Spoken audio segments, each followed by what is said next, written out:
We'll try to have a small brush up what we learned the last week. Hope let me have a small brush up.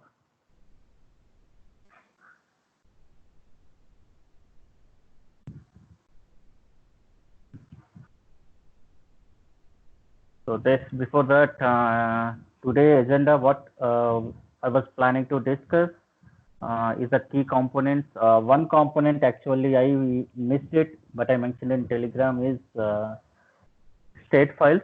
Maybe I feel that these topics takes more time, maybe more than an hour. So that's the reason I skipped the topic. We'll discuss that in the next session. Sorry for that. And brush up of session one, what we discussed in the session one. We saw what are the IAC tools, different type of IAC tools, and what is exactly a Terraform and what are the components of Terraform. And we discussed about the different stages of Terraform, and we discussed the two key components known as provider and resources. And we discussed a little bit about Terraform script, and we saw a sample script as well. If anyone has remembered what exactly you need anything in this, I can explain you once again in a brief. Please tell me.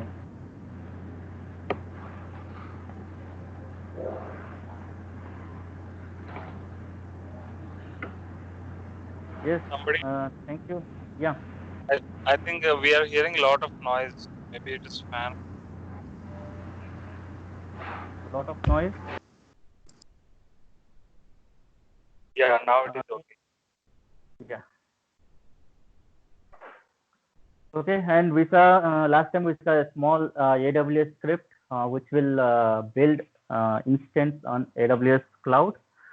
And let me go to the script and find out something important things in that. Okay, forgot about this currently. We are not worried about this. And this is the script which we saw last time. So let me have a brief one. So the first one is resource and what type of resource it is. It's an AWS resource and a logical name where we can refer by using this logical name in our complete program. The next one is instance type, and next is AMI ID. It's everything is straightforward actually. If you know AWS, it's straightforward. Availability zone, and what is the key name? This one a new one which I added. Okay, and tags. This is a small program we saw last time. It is going to build an instance on AWS using the given key pair in the given availability zone. So this class we'll see a lot of improvements on the script because this is a very basic script. We'll try to add a couple of enhancement on that. Let's see what we can add from there. The first major one is user data. So what exactly is the user data? Suppose I got a scenario or I got a situation and I'm going to develop my instances. But after developing my instances, I have a couple of bash scripts need to run, a couple of customization scripts I need to run on those instances. Then I can go with the user data concept. So user data is, as the name says, your user need to provide some data or include the data into the instance. So to add any customized script to our Linux or Windows machine. For Linux, use bash shells, and for Windows, use PowerShell. So I can use PowerShell as well here to deploy it. So syntax is the same way. User data equal to two less than symbols minus EOS. That is the syntax actually. Okay. Then we put couple of configurations, whatever we need it after EOF, and we end with EOF. So people who already worked with Linux or some knowledge on Linux, they can understand when you use a cat command or something, we use start of the file, end of the file. The same here. Okay. So example data, see here, that simple example I given. The same one I have pasted here in our script as well. So this is how user data is given actually. Let's come line by line. So the first line represents to Terraform is an user data. So from here until from start of EOF to end of EOF, it's an user data will be interpreted at OS level, not by Terraform. So once the instance got built, then this user data is passed to the OS control, then OS will execute these commands. As you know, just I'm running an M update. I'm updating my. So the top code in Terraform will build the VM, and the below will the post deployment task, right? Exactly. Or it will happen in parallel. No. So user data basically used in AWS portal to define your external task after the installation. So that's what Amar is trying to put in that script. So first this script will create the virtual machine on the AWS, and before creating the virtual machine, it will these kind of tasks. I mean the sudo yum everything. It will automatically install. Am I right, Amar? Exactly, Shamim. Even I'll add one more point to get more clarity. So the above script, as you said, it is going to create an instance and it is going to up the instance. Simple. Use Terraform. But the below user data will the script, as it is the script will be passed to OS control. Means the instance which was created, the same script will be passed to and OS start executing this because Terraform don't understand M commands or sudo commands. So this OS which understands M or sudo command, whatever it is. So the user data, as you said, both statements are right actually. It's same. Post deployment, you can say. If something has deployed, then after that, if you want to do some customization, okay, then that. But not exactly the post deployment because deployment itself means that it's complete package. So here, the complete package is including user data. Hope I am clear, Sanjay. Okay. Thank you. Amar, Rajesh here. So whenever you mean to say user data module using for installing any software all the time in Terraform? See, that's Rajesh, good question. That depends on the requirement. I can pass a bash program here, means a bash file, where see this mentioning a hundreds of lines in a bash shell is very hard for me here, and it doesn't look good as well. So that I can pass a bash file or I can pass a PowerShell file here, so that it takes the file PowerShell script and executes.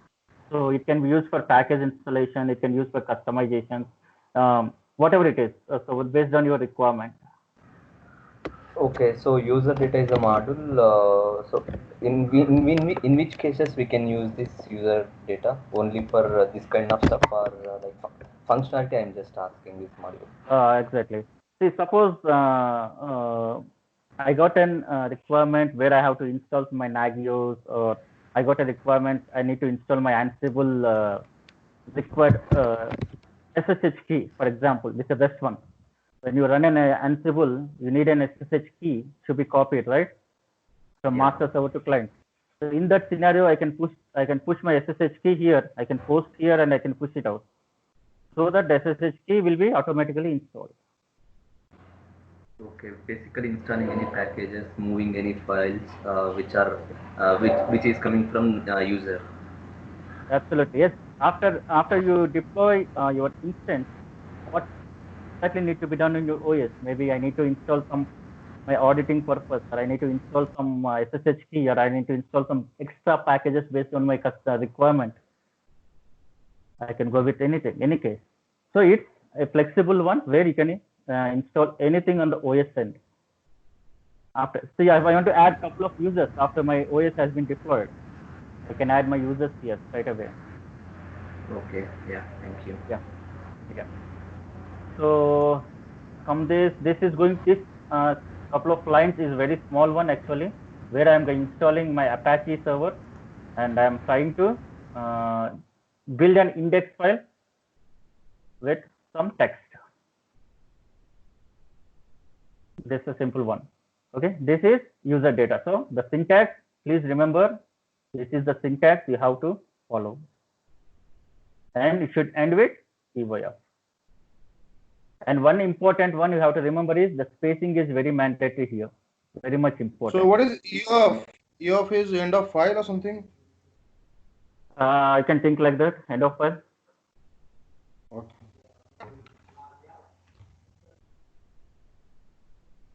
So, and I included the same user data under same block, which where I try to deploy my instance.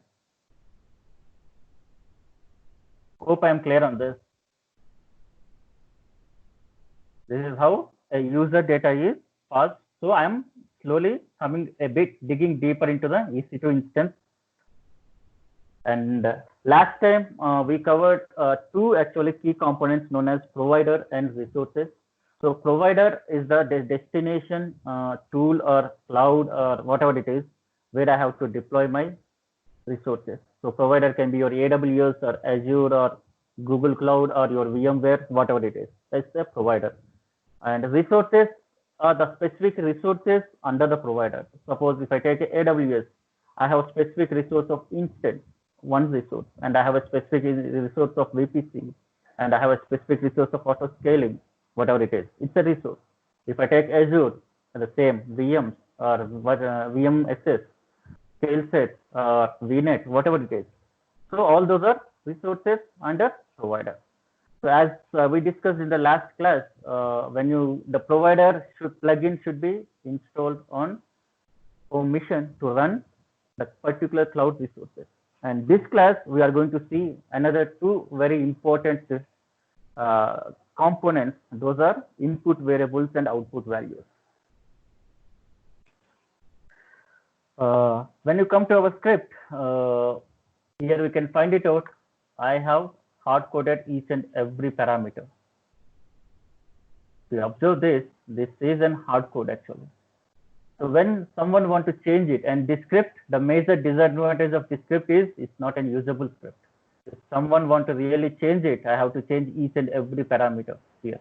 And there is a possibility of human error. So as any programming language has a concept of variables, even Terraform has the concept of variables.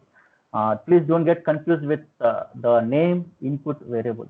Okay, I'll say what is exactly this. So let's come to input variables. So what is my aim is I want to remove all these hard-coded values and put it in a variable. Guys, this is a very tricky concept actually, input variables. Please stop me when you get confused because it's very important in Terraform and a bit tricky as well. It may take some time to understand also. Okay, please stop me when you get any doubt when I'm going on. Input variables. So why I'm calling in Terraform as input variables? Why not a simple word variable? Terraform is such a small tricky one where it calls variables as input variables since all these variables can be passed to other scripts as well. Let me come there. See how to declare this variable. A variable can be used to replace the hard-coded text. So sorry, it's text, not test. The spell mistake in here. Configuration scripts. Declare the variable using a keyword variable. Variable is the keyword. When anything put after variable keyword, it's an variable. So syntax is this. Variable and a logical name for that variable, start the block and write some configuration and end the block. Okay.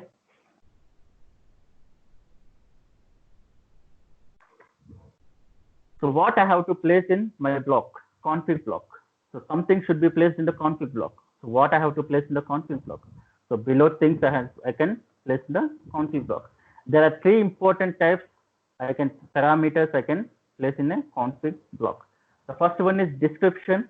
As the name suggests, it's a simple description for your documentation, what this variable is or what this variable is used. So that if I give a meaningful word for this thing, suppose if I write an AMI ID, if I give this variable represents AMI ID, then people for documentation, it will be very much clear for me that, oh, this variable is to declare an AMI ID. The second one is default value. Default value, again the same English key name, English word, default. If anything is not there, some value for that. If I give default value is equal to something, then that value is applied to that variable. The third one is type. What type of variable it is? There are couple of types here. Okay, the string type can accept string variables. The number can accept the number. The list can accept your list, array of list. Map type will accept map type. I hope you know what is a map. Map is a key value pair. Boolean is yes or no, true or false. What you can say. Any is universal. It accepts anything. So there are a couple of things which are mandatory and a couple of things which are optional actually. The mandatory one is type. So the description and default are optional. If you give or if you don't give, it's fine. But type is a mandatory one. Even when you dig into further into the variables configuration, I can straight away say that none of this is mandatory. But it's always the best practice to give your description, default value or type. Hope you are clear, or am I confusing you?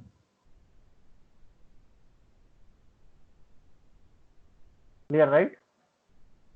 Yeah, it will be much more like if you go to script and hands-on later on, so we can go forward, I guess, if others don't have any issue on that. Fine, no worries. Yeah. But remember this, actually what is the type? There are 6 types: string, number, list, map, bool, and any type. This is how we use a variable. See the example. A variable is a keyword. It represents it's a variable, and the code, which is image ID, is my logical name. Variable name, I can say in a programming language. We write, right? In any programming language, some a equal to 20. What is that a? A is a logical name. The same way, the image ID is a logical name for that variable, and type is equal to string. So I'm mentioning that this is a string, and description I given as ID equal to something, the ID for the Amazon image to use for the server, the meaningful sentence which represents what is this variable. Then I missed here default value. That's okay, fine. That's not at all a problem. If you miss it, not at all a problem. The best feature I can say in Terraform is if you miss anything here while you're executing, it will ask you. So it won't leave you until unless you give the variable name.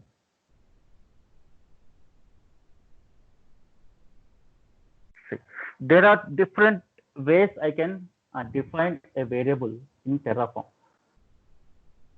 The first one is we can pass a variable in main configuration.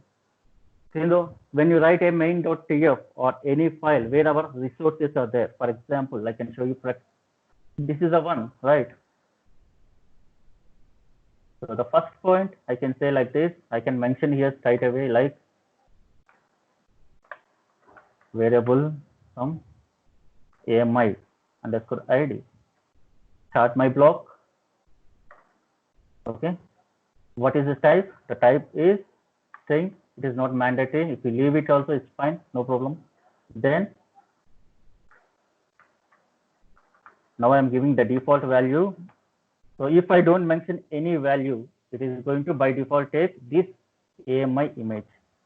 If my configuration somewhere mentioned some different value, this will be skipped. So as the name suggests, default means if none is present, then it takes default. If some value is already present, then default will be skipped. Description.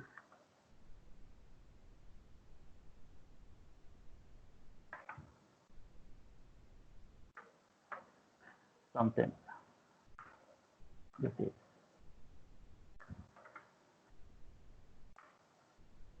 Amazon AMI image.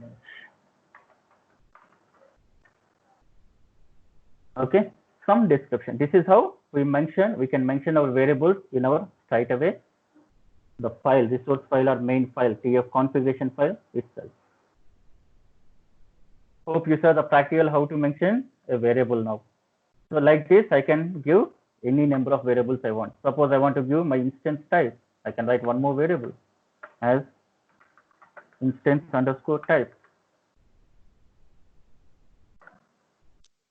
So these variable names are predefined, or we can choose anyone. This one, you mean to say the logical name? Yeah. You can choose anything. Okay, no problem. I can put my name, or I can put any word. That's okay. But if you give a meaningful word, then people can understand what exactly this variable is. That's it. Okay, you can put any name in that. So I'm giving default value as, remember in Terraform, the string should be given in quotes. So I'll give as T2 micro here. I'll copy and paste here.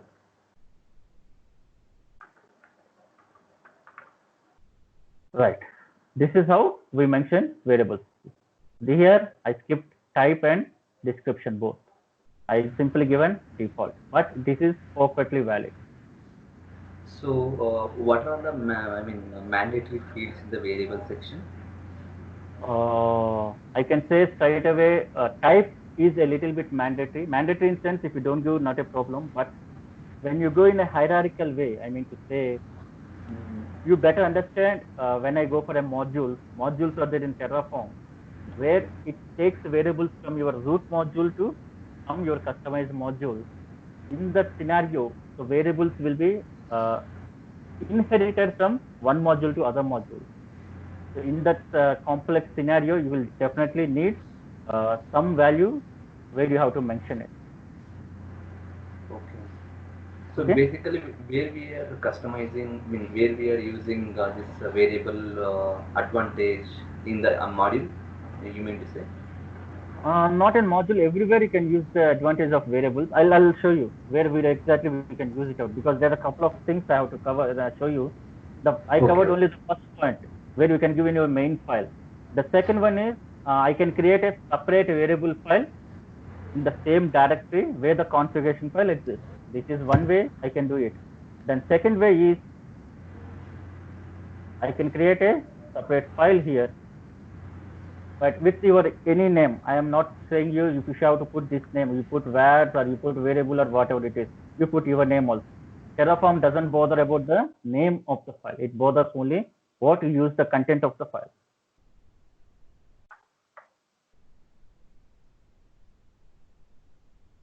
Perfect. This is also a perfect valid way of declaration.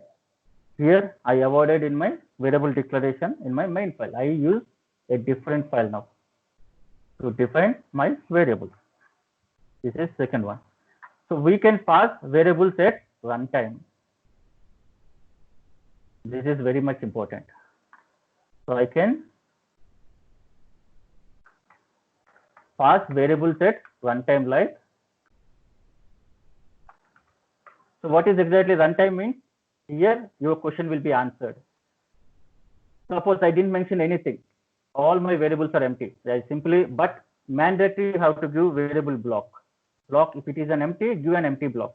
But it is mandatory. When you want to write variables here, your configuration file should contain a variable keyword.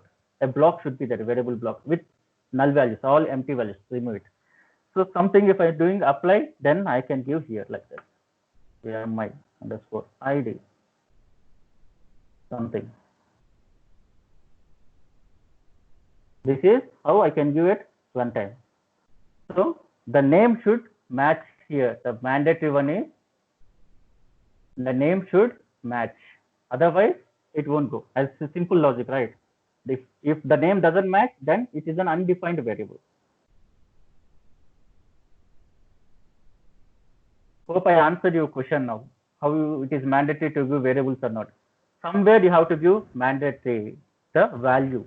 The value, what is the value should be mandatory given somewhere. Maybe in variables file, maybe at runtime, but you have to give it.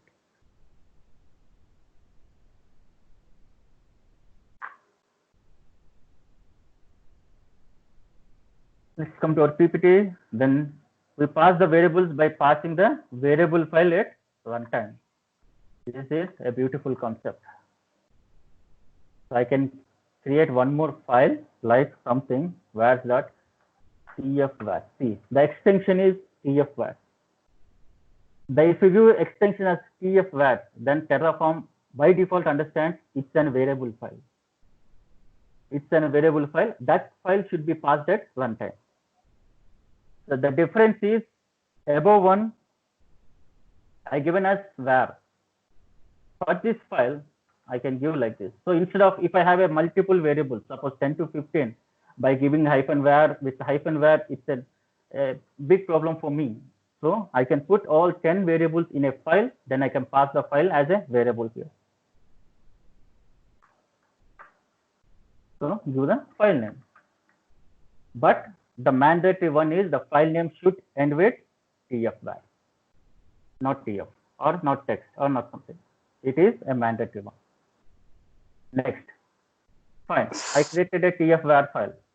So what I have. So you also created the variable.tf and also created that var.tfvar. What is the difference between both of them? Actually, when you say any programming language, there is a global scope, local scope. So the scope of the variables differs, right? When they say the global scope will have highest precedence, whereas the local scope only for the particular block. So let's try to implement the same thing into Terraform, but in a different way, but not exactly. Don't try to convert exactly. A Terraform variables are a bit different. So let's inherit the same concept here. So the variables which are defined in some location will have higher precedence than the variables described in some other location. So the precedence I am going to come future. In my future slides, you have that. Which one is the highest one? Which one is the lowest one? But at the moment, you just see what type we can see it. This is how we can mention. Here, simply give value, some AMI ID. So this is also a runtime giving, right? Then the last one is to environment variable. So I don't want this. I want to pass something which is very confidential for me, like a password or something which should not be mentioned anywhere. It's a very confidential one. Then I can go with environment variables, where simply pass the environment variables. Again, please note it down that the file name should be tf_var dot something variable. So I can give you like this. Suppose if I go for environment variables,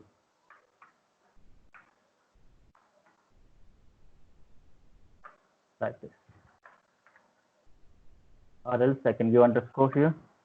Okay, this word represents it's an environment variable. By this is predefined word for Terraform.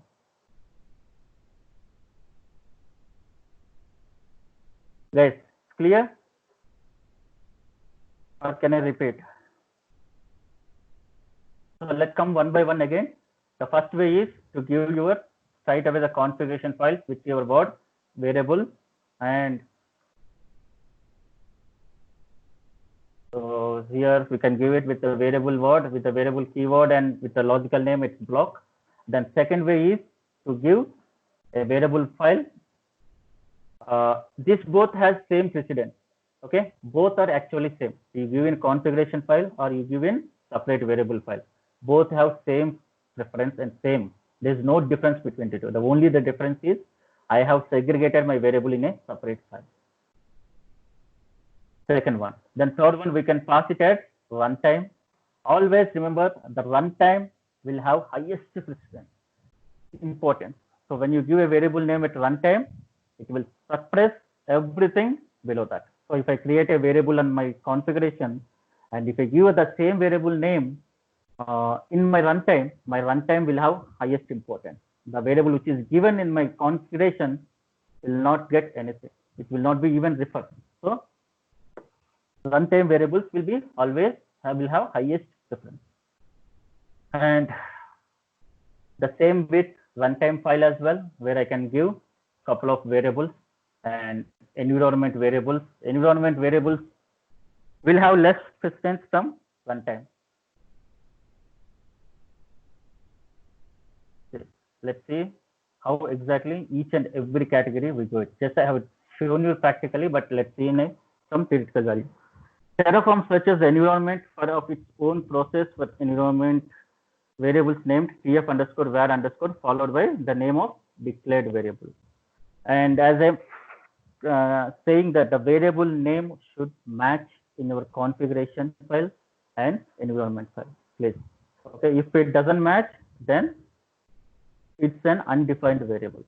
Now you understood why I'm saying input variables. The input means in Terraform, I can give variables apart from declaration. So declaration is in configuration file, but the variable values can be given from somewhere else, like environment or like a runtime or a runtime file. So that's the reason I kept as input variables. So the variables can take input from some other resource. So it should be mandatory as tf underscore var underscore variable name. This can be useful while running Terraform in automation when running the sequence. This is a use case where I have to use this environment variable. This can be useful when running the Terraform in automation or when running a sequence of Terraform commands in section of with the same variable. Okay, how to use this? This is an example. So if in Unix or maybe in Windows also you can use export command. So export tf underscore capital var represents an environment variable underscore image IDs and Terraform variable name, and this is a value. Any doubts? Thank you.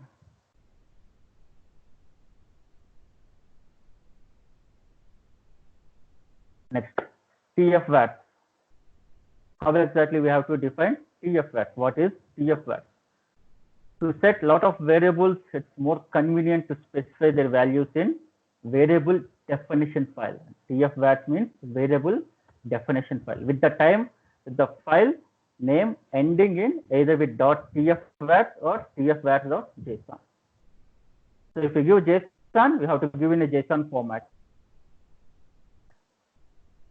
And then specify the file on the command line with -var-file. So what we discussed, give the file name as tf-vat.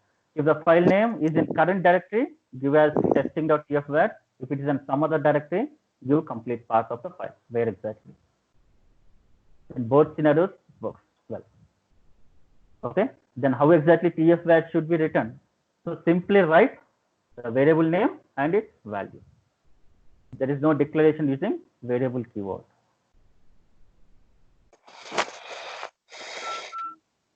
Yeah, any doubt? This is tf-vat, and this is how I'm going to use my variable keyword at runtime.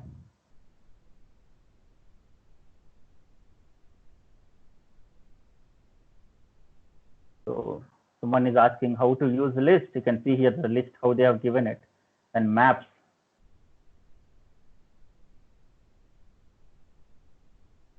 So to specify individual variable on the command line using -var option when running the Terraform plan and Terraform apply. Remember, this should be given in Terraform plan as well as Terraform apply, both. Can I move ahead, please?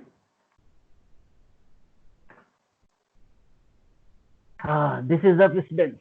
How exactly, which way of variables has highest importance, which has very lowest importance.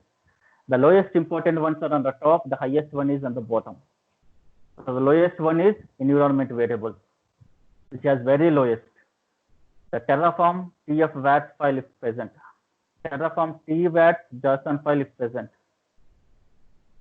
If any var or variable file option on the command line.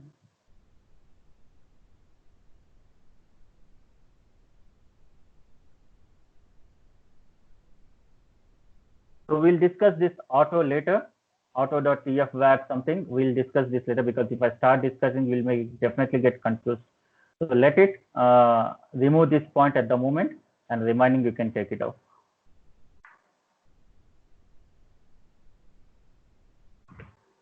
But the fortunate thing is there is no mentioning of variable file here.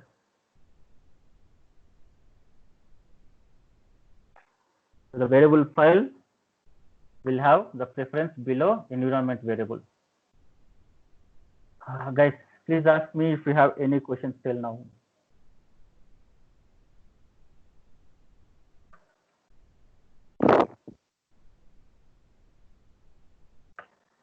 See, we saw how to declare the variable, but I haven't shown you how to use the variable till now. Fine, we have declared it, but how to use that variable? I have to use it in my script. So the way you can use it in the script is this way. Now you see that I have declared a couple of variables. Let me remove this file.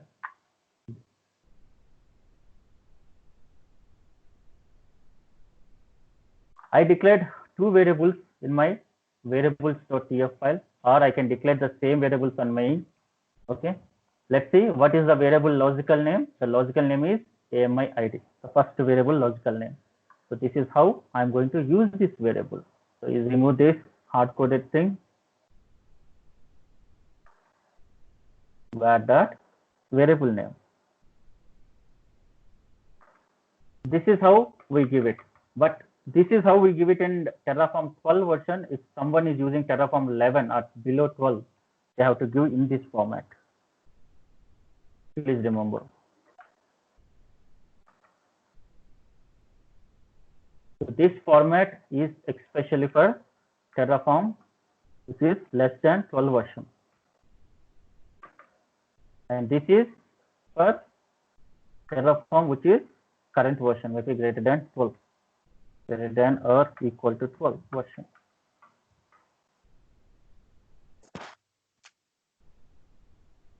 So this maybe a couple of companies are maybe still using a lower version, maybe previous version. This maybe it will be useful for you, so to follow this. This is not a mistake if I use in 12 version also, but the only thing is I'll get a couple of warnings that this has been going to be deprecated very soon.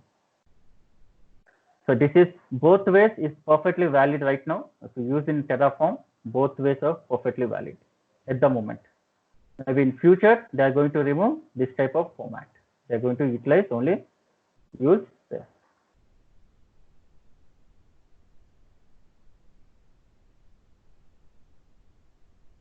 Let it be comment. And still I have a couple of things I need to put it in variable till there. One good feature I can say it as I can use my variables here as well. If I need it, something I need it. Okay, this may be a irrelevant one at the moment, but if I need it, the variable should be passed to Unix system as well. So I can pass like this.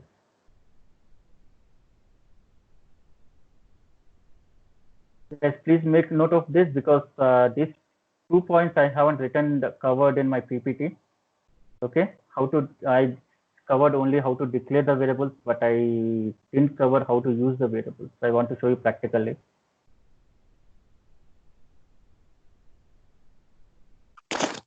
Any question? Okay. Yeah, it's better we can go the code line by line so that everybody can understand. So first is like the resource and where we define what kind of a resource is that, right? Exactly. Yeah.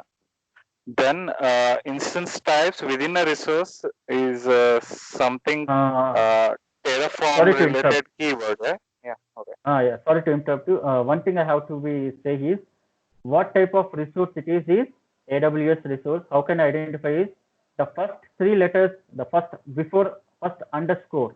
It represents what provider it is. The provider is AWS. If you get Azure, we'll get Azure RM underscore something.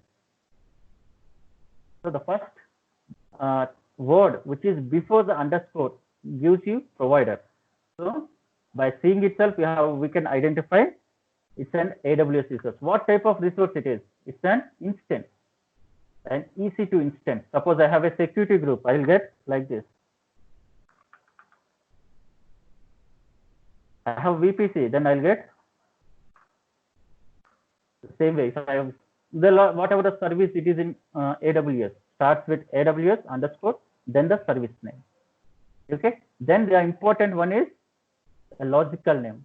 Logical name is very much mandatory because when I want to use the same resource in somewhere in my script, I don't use all these steps again. I'll simply call my logical name and start using it. Yeah, continue, please.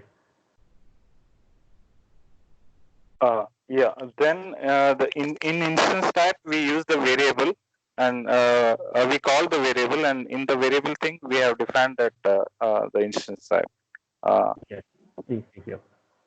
Yeah, so type is nothing but here it is the size of virtual machine.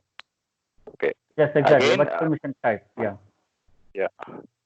So the second part is AMI. AMI where we again use the variable, and here we define AMI underscore ID, that is which maybe operating system. The AMI ID is nothing but what kind of operating system we are using. So Exactly. that is what we have defined. So we can get this information from AWS portal itself directly. So Yes, then portal, or if you have CLI, I can get it from CLI, by which means you are comfortable. Yeah. Yeah. So for new beginners, it is always better to go for portal, and Yes. if you're experienced, you can go with CLI also. So Yes. then availability zone is something we didn't use a variable here, but we directly put like AP South LA. So that is the data center of AWS. Yes. Then key name is nothing but the virtual machine name. No. Key name is the one in AWS. You require a key pair to log into the system. If you log into any AWS instance, you need a SSH key pair. This key pair is the one which I already generated my AWS system. So I given simply the name. Yeah, so that is the stored in the particular the system from where you are running this. Sorry to correct you actually. That will not be stored in the system. That key pair helps us to log into the system. See, suppose for example, please don't 100% compare with a Linux machine where we have a SSH key and log into using SSH key. In AWS, it's a bit different. A key pair is required to log into the system. Maybe the key pair where the key system will have internal key. If the key and this matches both, then only it is going to accept it. But this key pair, Ansible key pair, exactly the name will be stored at AWS level. Its required private key will be stored in system level. The same concept, a bit different. Yeah. Okay. Yeah. Then there is a tag, and we can name any tag so that we can identify the system based on the past location or something, whatever we can. So yeah. Yes, exactly. So next is user data, as we saw in the beginning of the class, where I can have a couple of commands where I want to execute on my OSM. So I can remove these two as well. I can hard code it. But let's try these two in a different way. Availability zone. I give var.az, a simple word. So this one I am going to define in a file actually. Let's see how exactly it works. New file. var.tfvar. Here I am going to give az equal to ip-south-1a. Understood, right? Just for the same, for one variable I am using tfvar. For rest of variables I am using this variable. But as Terraform says, I have to define a variable here at any cost with empty values. The same name, give empty block.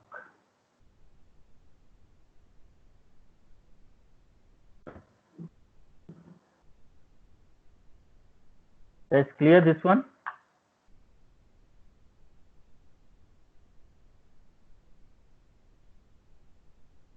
Yes, Let Amar. me execute this. Let me try. So You may once you understand when I try execute, this. once you execute, it will deploy in VM and it will execute like yum, so that system is up to date. It will deploy a Linux system and it will update the yum. Yes, exactly. That is the actual our script actually means. Okay. Let me come to my console. So I am in that directory. Okay. This is my present working directory where my scripts are there. See, I have EC2 instance, provider, variable, was.f. So as we discussed in the last class, when you are starting initially the Terraform, you have to initialize it.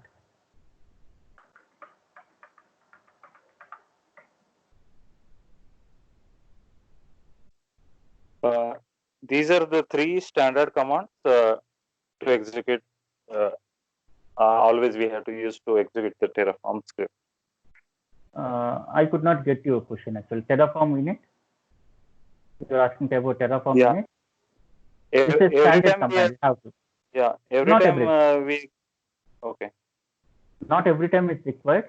See, I'll tell you the basic funda here is Terraform will try to work to be straight away say that I have a couple of, it should be all the Terraform files should be in a single directory. In one directory, I can say, not single, one directory. In that directory, I put couple of configurations, maybe EC2, VPC, whatever it is, whatever the requirement. At the beginning of my executing deployment of that particular infrastructure, I'll run init command. But if I do any modifications in that, I don't require init command at all. Okay. So, but at the initial deployment, I have to run init command. And second scenario, if suppose something has been modified, maybe there are a couple of things like backend, very much important backend concept. Maybe we'll discuss in future classes. Or we want to include something which is very new, where we don't have plugins already installed, then I have to run init. So init command will do whatever it's doing. Say it is going to initialize the backend. We'll see whatever it is, what it is exactly. But at the moment, just initialize the backend, and it is going to install provider plugins. Provider plugins are already mentioned in our script. Provider. So I mentioned as AWS. Hi Amar, one question. So in last session we discussed on this, like even though if you execute init command, irrespective of whether you have changes to apply or not, nothing will changes in the backend. As Terraform looks at the latest, if there is any latest changes, then it will initialize. If not, even though you execute, nothing will impact. Correct? Yes, almost correct, but let me do a small modification to that. Okay.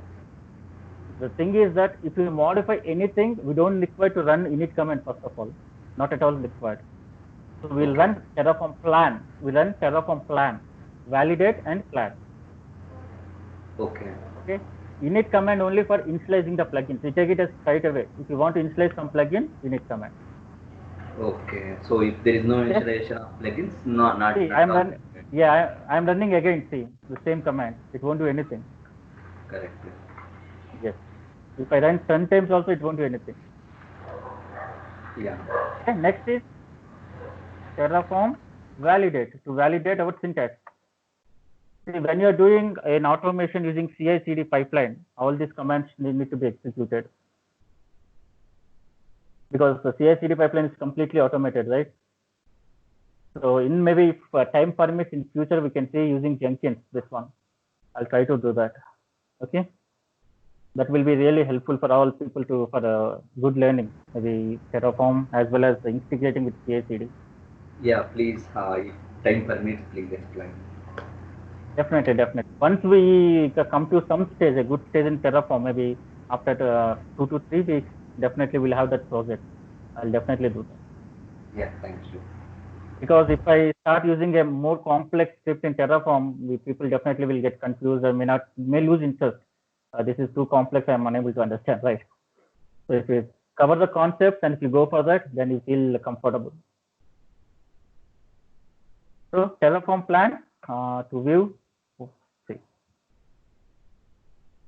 Why it is asking me my question? Can someone say?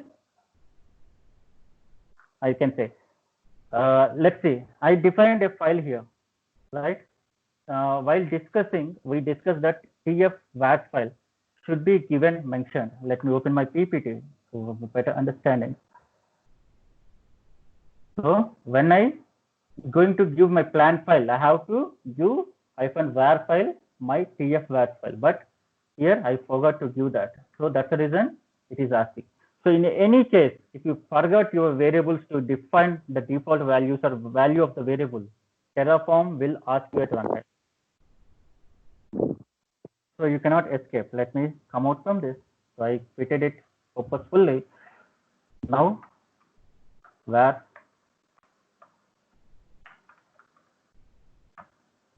let me give the file name. Sorry, I forgot the file name. var.tf.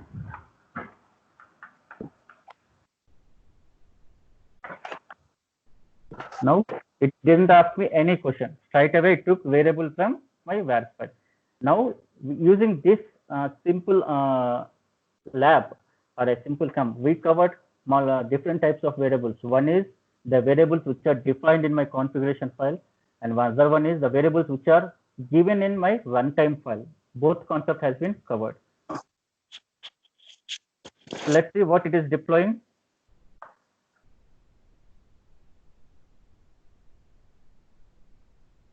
So I'm going to deploy an EC2 instance. That was I written there. The AMI ID is C. Where from where this value has been taken? From my variable. Where this value has been taken?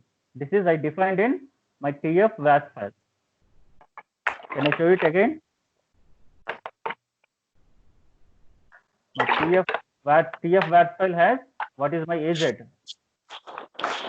is given as AP South -1A. Someone can please mute your microphone, please. And EC2 instance, my main configuration file I given as var.az. Guys, please try to understand the interlink here actually. This var.az actual value is given in var.tf file, right? But here I defined an empty variable. Okay, let's see. So I'm not going to do anything right now because it's a plan. Let me comment this and see. Does it execute? Now you'll understand why that empty variable is required for me.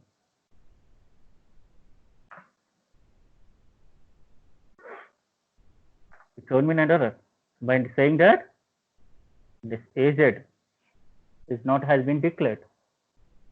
So to declare it, please, it is giving help for us as well. Please declare this block. That's the reason we deploy an empty variable while we are deploying a variable file or at runtime. Now, this empty variable takes input from runtime file. Am I clear?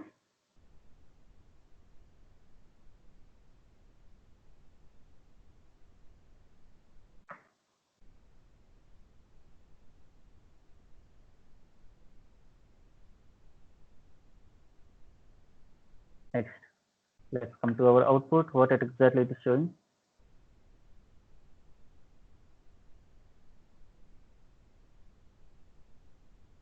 Next, so we saw availability zone and get password is known after this, and instance type it took from the variable, and key name is, which I have given as Ansible, it has took it as it's a key name.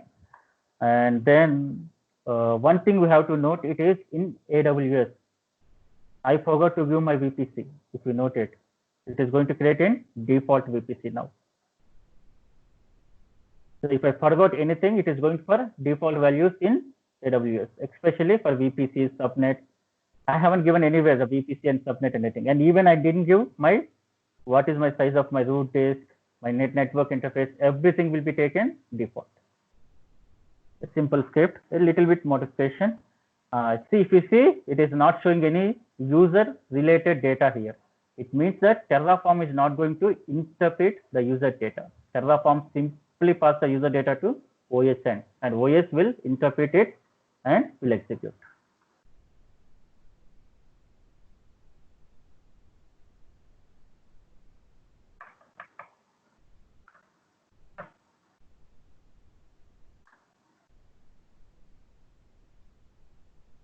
Fine, I'm going to doing the final step of apply as the same going to do. Yes. So if you know it, maybe you people know it, but for just for a recollecting it, we have to configure our AWS CLI to achieve this.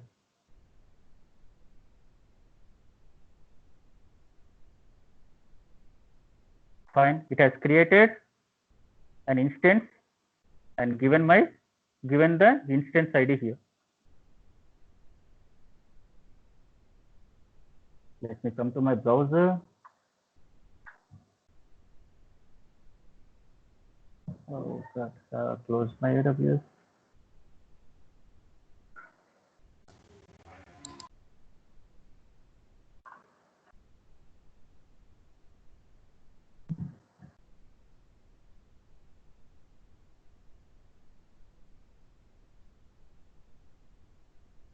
Yes, any questions you can ask me. It takes time for me.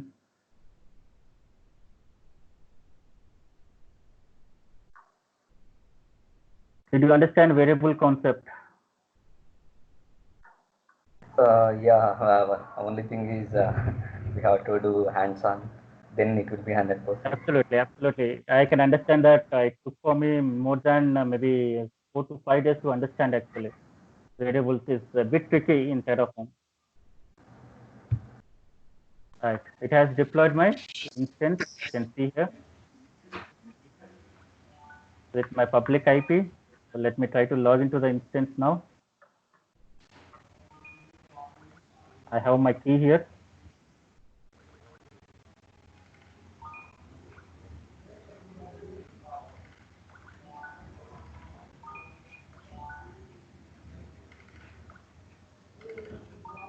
Yes.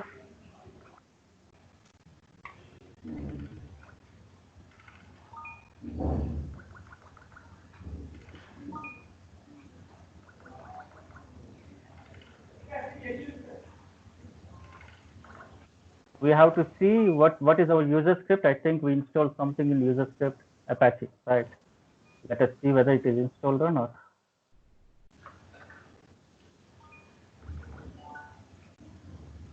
Right. See, right? It installed.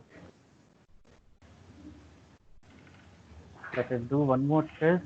Maybe I don't know whether shows actually should show. Right? Yes, this is the test page, but unfortunately I didn't get the text. Maybe I missed somewhere Apache configuration. But anyhow, we got some test page here from Apache. It means that using the user data, the test script has been executed. So we saw variable, we saw user data. Next, the important one we'll see is output values. When I see my output of my Terraform script, which was done previous, I am only getting an instance ID. But what about my public ID? So how will I get my public ID? Or if I have a security group, how will I get my security group? Whatever it is. Suppose if I need an output of those values to be printed on my screen, so I can pass my output in Terraform. Guys, someone please kindly mute your microphone.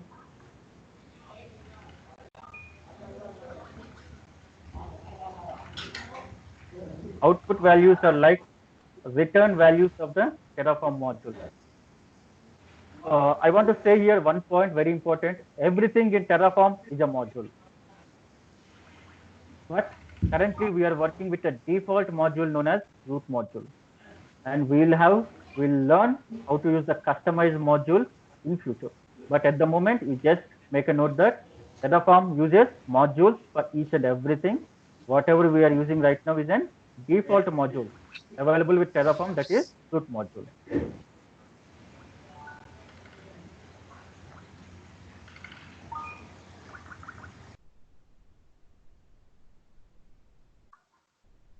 Okay, then a child module can use this output. Means if we have a parent module which is already configured, and we are going to give a subother child module under this, these output files will inherit the values of parent module to child module.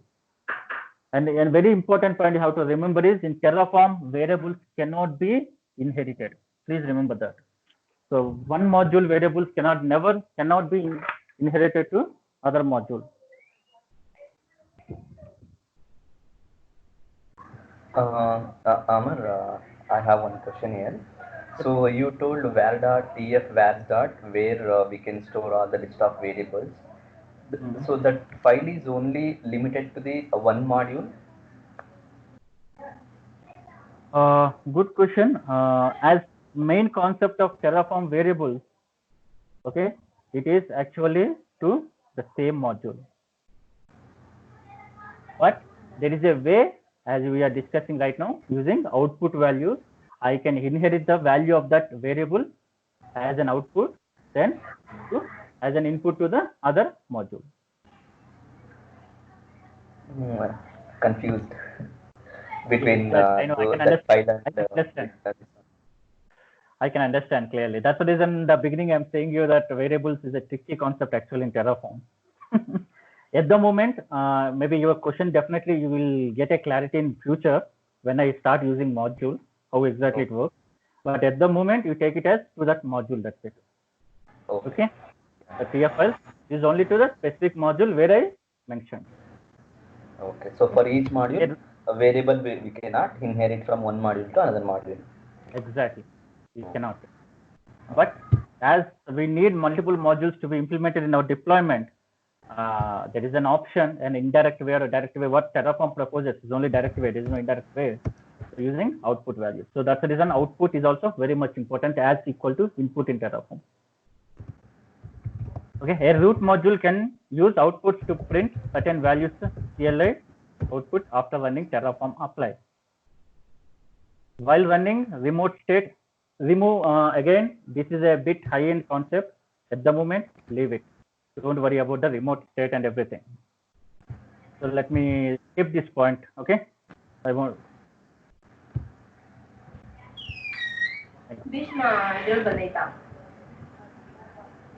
How exactly we are going to use?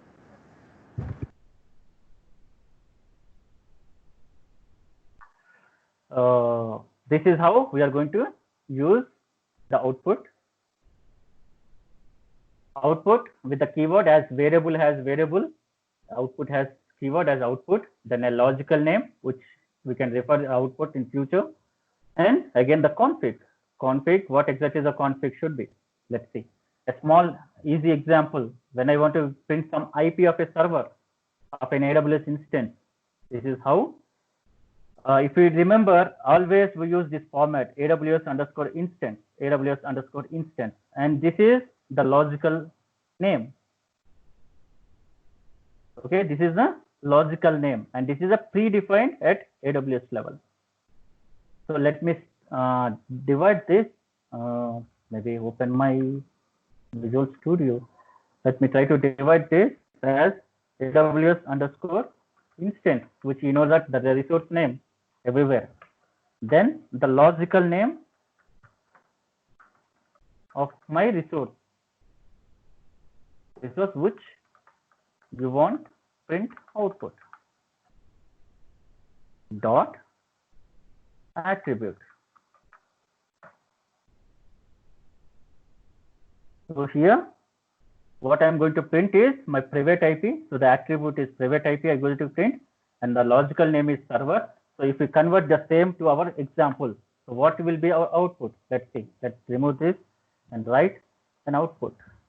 Again, output can be a separate file or can be your configuration file. It's up to you where you want to mention it. So let me create one more important file, output file, because the reason why I'm creating an external file is it will be useful in future. But you can create in your main module, no problem. Both are valid. Keyword starts with output, then a logical name, AWS. Sorry, public IP. I'll put it as public IP is my logical name, so I want to print my public IP. Then it has a parameter known as value. What value you need to output? The value is, again, now the logical representation. Instance dot, what is my logical name of my instance? We want reference demo EC2.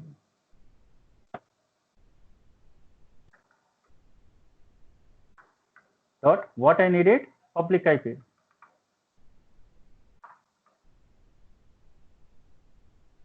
Put it in code.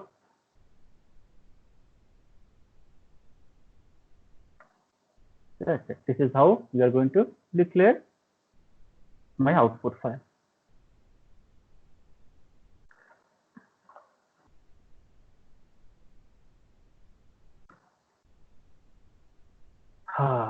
This is very the same one, description. Okay, so I can have different, as in variable has different parameters like type, description, and default. Output also has different arguments like value. It has description, and it has one more, sensitive. Description, as the name suggests, what are the documentation purpose, what exactly this output is, what is the main purpose of this output. We can give some information, useful information.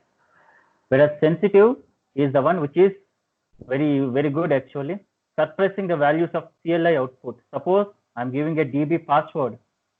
When you give an output, the general tendency of Terraform is it displays the output on the console, or maybe on prompt or a terminal, whatever you call it as.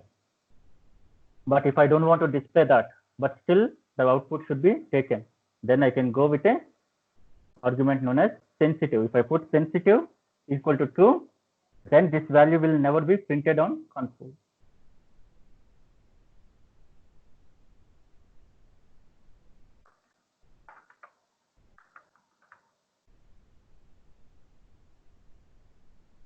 This is what.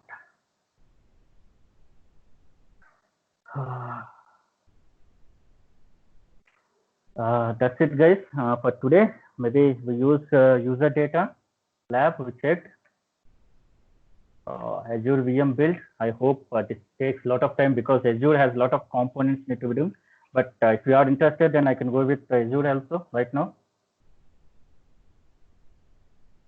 Yes or no? Yeah, I'm interested. Good. So let's close out AWS at the moment. Come to Azure. Yeah. Okay. Yeah. Yes, please.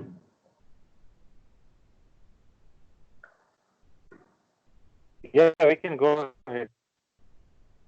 Azure has, if people know Azure Cloud, maybe it has a different style of implementing the cloud services. AWS, I'm simply given my instance and instance ID or AMI ID, simply as right away as given it. Guys, please, I know that a couple of guys knows very well on Azure. So if anything goes wrong on Azure, because I'm not a core Azure guy, okay, please correct me and please educate me as well. So Azure, the main first is we have to create our resource group. So everything comes under resource group. All the services which we have to deploy should be under a single resource group. So that's one primary requirement for me when you are deploying on Azure. So the primary is resource group. Once the resource group has been deployed, the next very important one is networking, VNet. So I have to deploy what VNet? I have to use it on Azure. But in AWS, since we have a default VPC as already mentioned in AWS level, we didn't mention that. And we want a customized, then if you go away from the default, then even in AWS also I have to mention my VPC, subnet, gateways, everything I have to mention it. But in Azure, there is no default concept. So I have mandatory have to mention my VNet concept. Okay. So that's the second. And as we mentioned the VNet. Actually, if you not mention it, it will create a new subnet VNet and everything. Okay, it will create. Okay, good point. Yeah. Thank you, Shaman. Yeah. But that is not a good practice recommended by Microsoft. In Microsoft, we have to follow the nomenclature also. and architecture designing and everything is very important.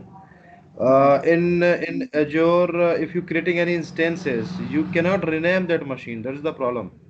Either you have to Exactly. delete it. So Yes, exactly. yes, but in AWS, it will create a some ID. It's not work on the naming system. So you can Yes, rename exactly. anything. Yes. Yeah. So that's what it works actually. And subscription is very important. Which subscription are you using? So Mhm. subscription, resource group, Internet subnet, and all the details you need to mention in the Azure. Okay, Yes. go ahead, Amar. Yeah. Thanks, Hemant. Thanks for the info. And as in AWS, Azure also requires Azure CLI need to be configured, where I will give you my subscription details. When you configure Azure, that is a mandatory one. As we discussed, RM resource group is very much mandatory, and VNet is mandatory. And in AWS, if you don't give a disk, means the OS boot disk and everything, chalta, means it will go. But in Azure, I have to give each and everything. So Azure script of creating a simple VM will be a lengthy and longer one than AWS. So I created a couple of things. The first I proceeded with my provider, Azure RM is the provider name for Azure, and the features empty block is just a keyword which Terraform recommends when you are using Azure RM. So you can mention the subscription ID and everything, tenant subscription ID and everything. If you want to mention it separately, so I can mention in my features column. So I can give my subscription ID or tenant or whatever it is. Okay. So currently, So I where you want my mentioning this, Amar? Amar, yeah, where you mentioning this? Where is this information you mentioning in? Azure providers, right? Azure provider. So you created a provider.tf file and you going to all the information related to the accounts and subscription detail, right? That's what you want to say. Exactly. Exactly. Okay. See, there is in company generally one subscription will not be used, right? People will have different subscriptions and different profiles related to that. Since ours is a small demo, so I am using a default on which I am using it. But when you go for a company in a real time, we use different subscriptions, and people will have different type of permissions, so they have to mandate to use it properly. So any other option we can, because I think it's a publicly, if you doing something, it's a security issue also. Exactly. But the future has been given. That's the reason I put it as empty. Terraform given an option for us, but for security violation, we are not going to mention there. That's the reason I given as empty, and I'm using the details from my console, right away from my command line, which I configured by using my Azure CLI. So nowhere I'm going to mention the subscription IDs or tenant IDs or whatever it is. Okay, next. As said, first step, create a resource group. Here, see, I use everything in variables. Okay, var dot Amar RG is my variable name, where I have declared in my same variable.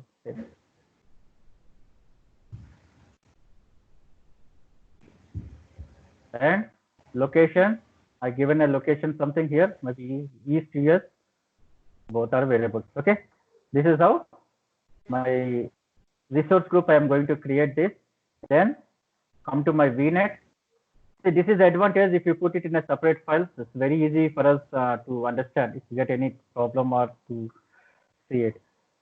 So the resource group, sorry, I forgot one thing here. The resource name is Azure underscore. You found, if you see here, it also starts with Azure RM, which is my provider. And what is the resource? Resource name is resource group. What is my logical name? I given something, some logical name. The same follows for entire Terraform. So this resource is name is network underscore interface, and the resource is web interface. Name is logical name is web interface, and here couple of things I have hard coded it, and a couple of things I given variables. Okay, this one is the tricky one actually. We'll see this. What is this? Location I given a variable, and resource group. While we are learning about output, we saw that a logical structure need to be followed. This provider underscore resource, whatever it is, dot logical name dot maybe the attribute. The same I have followed here. AWS RM is an provider.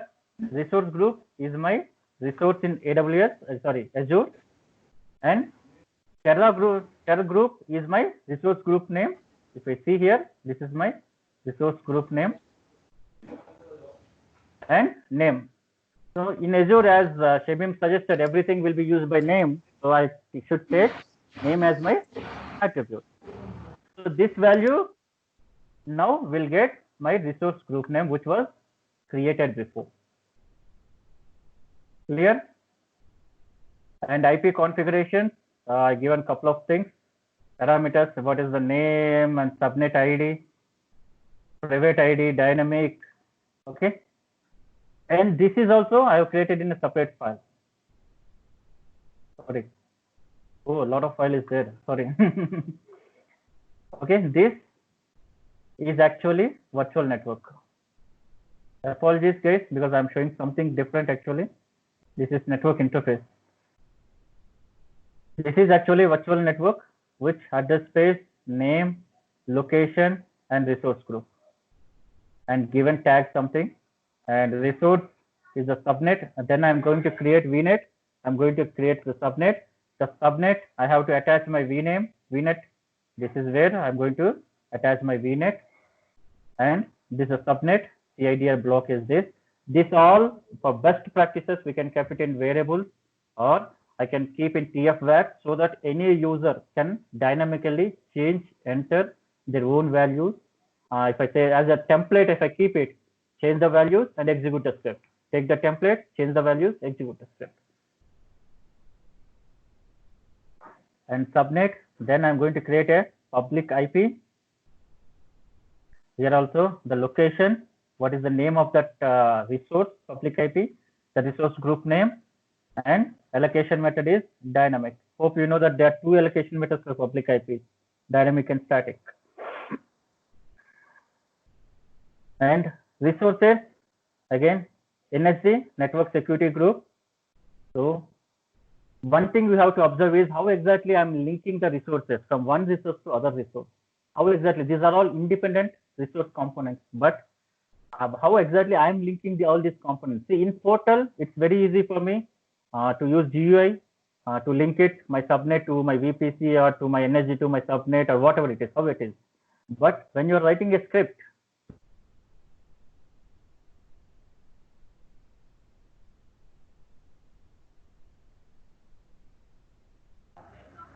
Amr, your voice is not audible.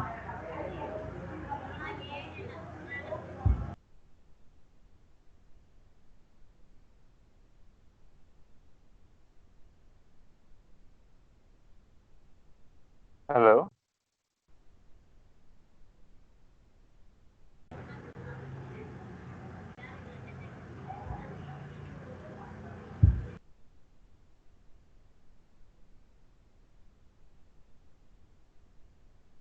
so that means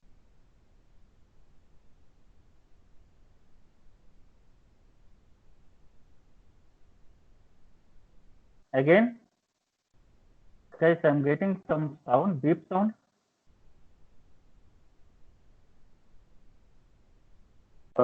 No, your voice went off for some time. Okay. Oh, sorry. And Azure Network Security Group is NSG, where I'm going to define my required values here. And again, it is going to link because every resource should be linked to RG. So RG is the mandatory parameter I have to give it, attribute I have to mandatory give it to each and every resource. Then security group rules, what need to be allowed, what should be there. So I allowed 22 port here.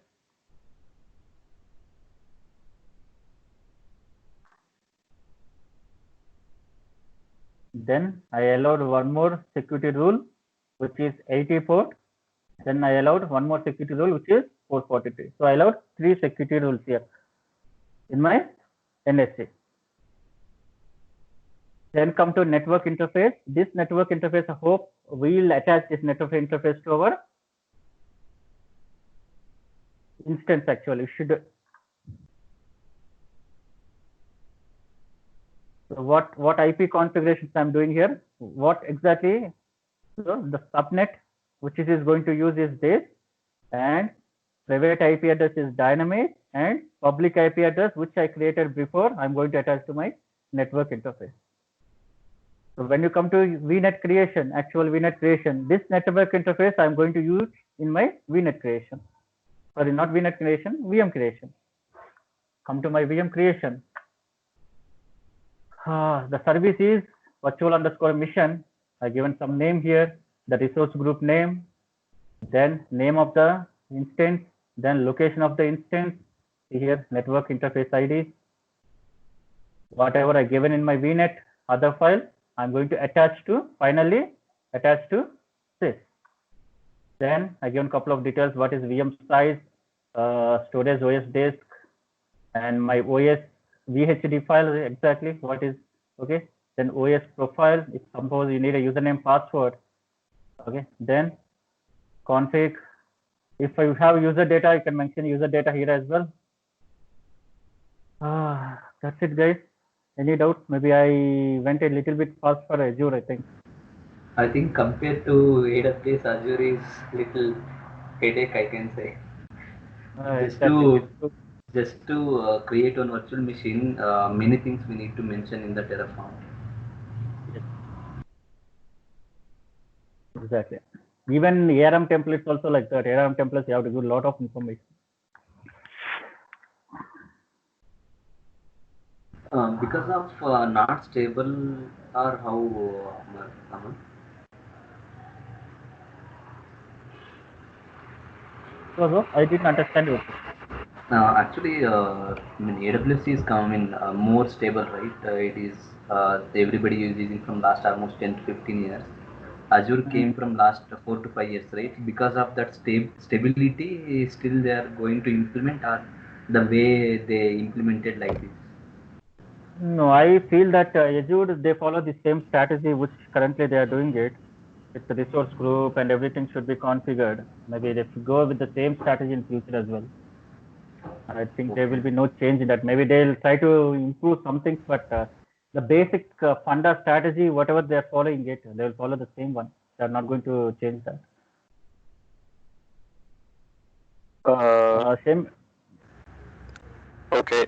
The thing is that Azure did not came like 4 or 5 years. It is also old one, but yeah, okay. And the resource group concept is like you can logically group a number of different resources in a single group. Maybe that depends on different design patterns and what your company follows, or maybe what you propose. So, for example, some people might have like in one project, it will go in one subscription. So, in one subscription, they may have multiple applications. So what they will do is they will put all networking components in one resource group, like VNet. VNet is equivalent to VPC.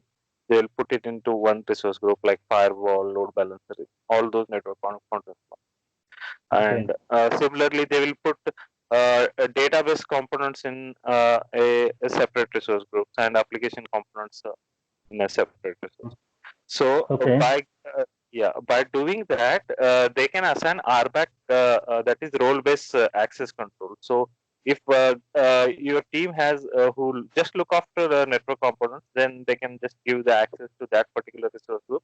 So they are just off away, so they don't have to mingle in these guys. So it is a kind of mainly control based like that. So one point they achieve is they can logically group separately, and second point is they can give the access granularity.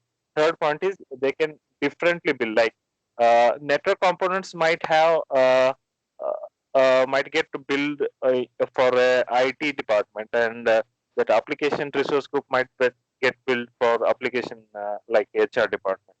So there will be the building segregation also. So that totally depends on what the company strategy is like. There will be the companies like currently I'm working. There are a lot of mergers, so there are a lot of IT departments. So they will be always quarreling and fighting. Like, why should I pay that? So in such case, this will come an handy tool to say that this is your resource group and this has been built for you. Please pay them, like that. Fine. Makes sense actually, because as maybe different cloud will follow a different strategy. It makes sense for Azure actually. It's nice. Thank you. I have a question here. See, suppose if you configure in different resource group, how exactly we are going to use the other resource group resources? Maybe using RBAC? Resource group is just a name, and it is not in service in actuality. So it doesn't deploy anywhere like something like a VM is like this sort, right? So the resource group is like just a kind of categorization. So under No, no, which no, no. Let me correct you. Resource group basically used as a container, you can say. You can say it's a folder, right? Where you can, as architect, design solutions, and we can keep that solution, that services, Azure services in that particular folder. So resource group is just a folder, nothing else. But the major part is in the Azure is your location. The location means the locations you already aware, you guys already aware about availability zones and regional things, how many Yes, Hemant. data center Yeah. over there, everything is there, right? So all the services is not available on particular location. That is a main point for any cloud service provider. I mean, it can be happen with Azure, it can be happen with AWS and Google also. So depend upon your location, you have to create a resource group. Resource group is just a folder you can create, you can keep your stuff inside that folder under that particular subscription. That's it. So that's what I want to clear here. Go ahead, guys. Actually, thanks for that. Actually, my question is, Umesh told that if we, as you said also, both of you, two resources has been created in two different resource groups. Suppose maybe instance in one resource and VNet in other resource. How exactly that VNet resource can be accessed in instance? Is that possible? No, can you repeat your question, Amar? For example, my instances are in resource group 1, RG1, and my instances, my VNet related networking information is in RG2. Suppose this Okay. RG1 instances need VNet, subnet information or IP, whatever it is, from RG2. Is that possible? Interlinking between two resource groups to get the resources. Is that possible? But you really need to allow certain ports and certain protocol. Only you can access it, otherwise not. Yeah, let me add something here. Okay, so if you want to place a VNet into one resource group and a virtual machine in another different resource group, totally possible. Why? Because as Shamim said, it is just in folder and it is like access control. So how does VM can access that VNet? So while creating a VNet, while creating a VM, you already mentioned the what VNet or what subnet it should be. So by that you already linked it. So it has nothing to do with resource group. Does that make sense? Yeah, Umesh, but No, that's fine. That's fine. There is nothing to discuss here. In Azure, basically, whatever you're creating, you must be be sure what are you going to do. All is structured. I can show you one thing straight away here. This is my demo one. See, suppose Amar RG is there and development RG is there. In development RG, I have a couple of VNets. You can see here, dev VNet, okay? And my Amar RG, suppose, has an instance, but yes, it has an instance. Some instance, currently it doesn't have it, I'm sorry. Maybe suppose some has some instance, XYZ.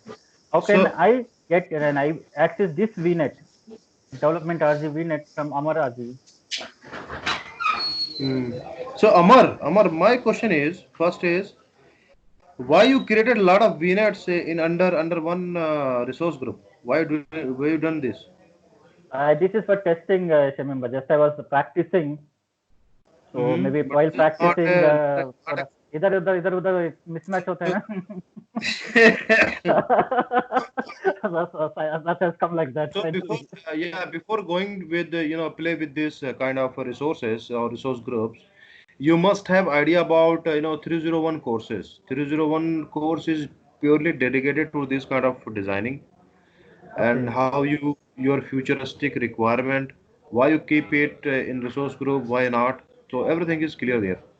So anybody who is practicing for architect level, they must know 301 because all is all about the pricing calculator, your TCO calculator.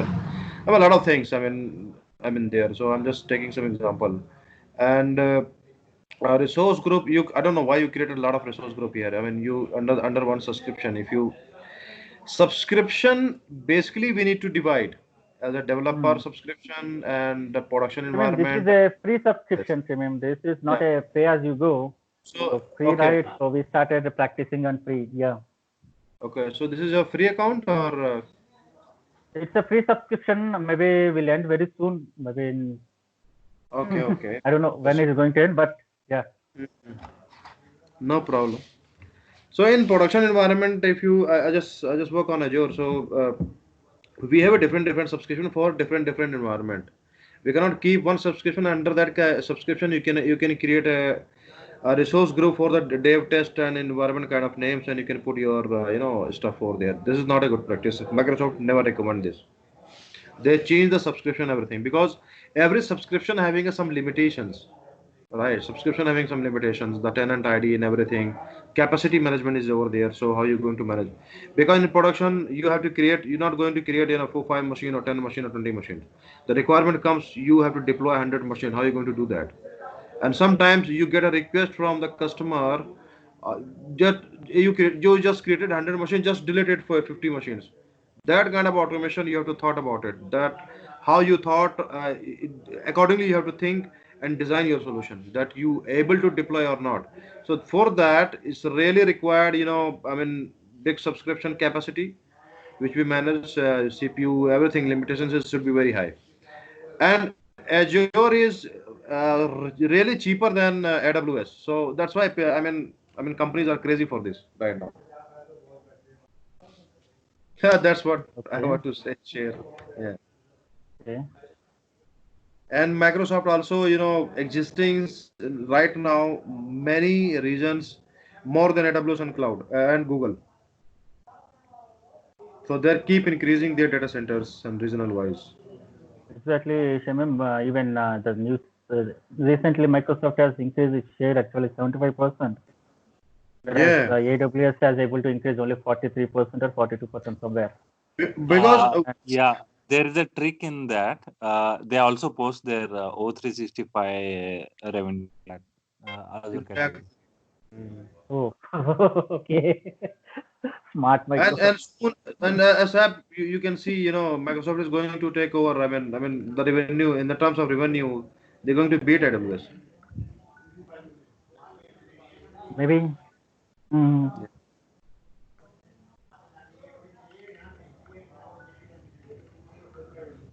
uh, So when next class you planning for Terraform?